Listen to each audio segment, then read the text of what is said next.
The Bible says in Matthew chapter 25 that there is a deeper way of God providing and why He does it. The story about the talents. Jesus said one man was given 5 talents, the other 2, and the other 1. I one day thought to myself, why does God give one person more, the other person a little less, and another person even lesser than the other? And when I thought about this and meditated on the story on the talents, beloved, so much of revelation comes. The Bible says it was given, the talents were given according to their ability. Beloved, God has to be able to trust you with what He puts in your hand. Because a lot of us waste what God has provided for us. Today maybe you are suffering, unable to pay the bill, not because God hasn't provided. God has provided long time ago and you wasted that money. Maybe you are an addict to gambling. You wasted that money. God provided the money for a bill. You go and buy yourself a new makeup set.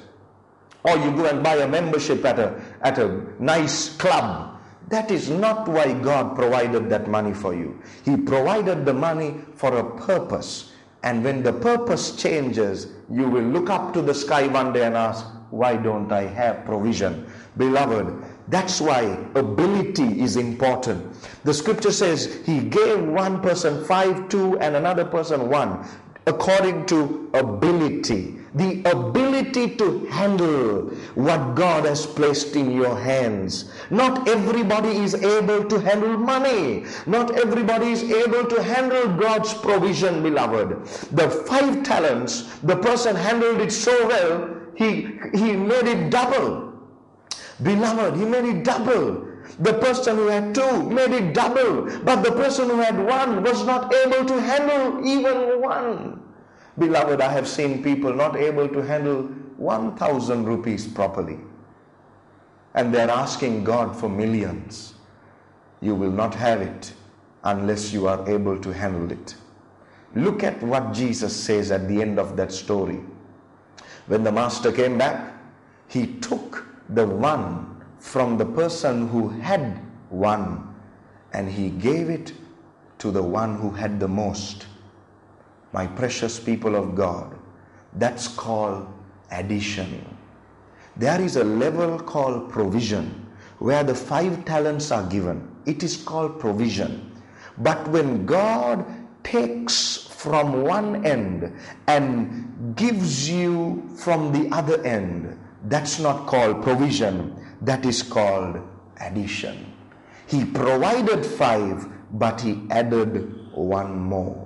My precious people of God, if you can handle what God has provided, from provision, God will take you to addition. Say this with me.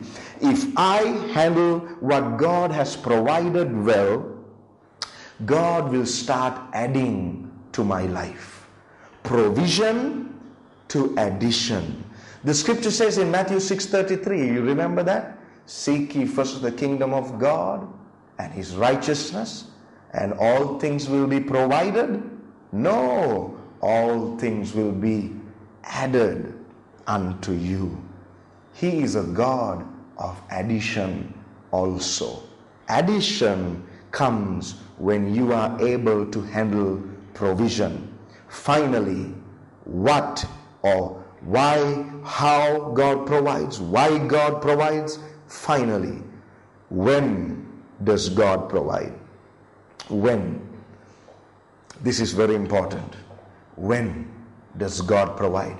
In Genesis chapter 2 verse number 8, the Bible says, God created everything and then put Adam into the garden. He didn't put Adam into the garden and then think, okay, now what do I give Adam? No, beloved.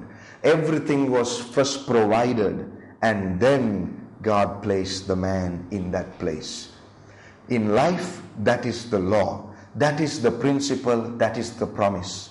If you are in a situation, God has already provided a garden around you to meet every need in your home, in your family. Before the need arises, the provision is already there for you.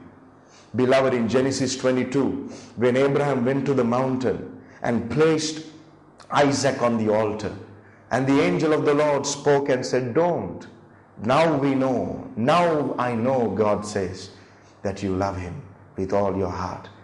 And Abraham looked back, and there was a ram caught in the thicket of thorns. Here is my question to you. Beloved, did the ram get to the mountain before Abraham, or did Abraham get to the mountain before the ram? The Bible says Abraham had to look back to see the ram. You know why? Beloved, I believe personally the ram was there before Abraham. He just didn't see it. He just didn't see it. Before you get to a place where you need provision, God has already provided what you need for that place in life. Whatever place you are in life today, there is a promise of provision. And you know today how he provides, you know why he provides, and you know when he provides. Finally, a concluding thought for you and your home today. As you approach a new year, Jesus said in Matthew chapter 6 verse number 11, this is how you need to pray. And the most blessed point that many people love to pray in that prayer, the Our Father, is the part, "Give us today our daily bread." We love to say that, don't we? Give us. We love to use that word, give. Lord, give me today my daily bread. That's in verse 11, Matthew's Gospel chapter 6. But in verse 25, Jesus teaches us something deeper, and he says, don't worry about what you will eat. In verse 11, he says, give us today our daily bread should be your prayer. But in verse 25, you don't even have to worry about what you will eat. After almost 14 verses, only 14 verses, Jesus tells the disciples there is a deeper method of provision. Even without you saying, give us today our daily bread, there is a God who provides for you your daily bread. That's why Jesus said, look at the birds. How much more valuable are you? Today, are you saying, give us today my daily bread? Or are you in verse number 25, Matthew's Gospel chapter 6? You're not even worried about your daily bread. I'm going to pray with you right now that you will understand that He has promised you. He has promised you to provide for you. He is the God of provision, and He's the God of addition. Father, bless that one today with everything that they need in this life. The Apostle Peter told the church that you have provided all things for us that pertain to this life and godliness. Bless that one. May today be the miracle hour, a miracle hour of provision and addition in that blessed one. In Jesus' name. And God's people said amen. I will see you again at the next Miracle Hour broadcast with another promise from the throne. Until then, God bless you. God is on the throne. He is for you and not against you. All is well with your soul. God bless you.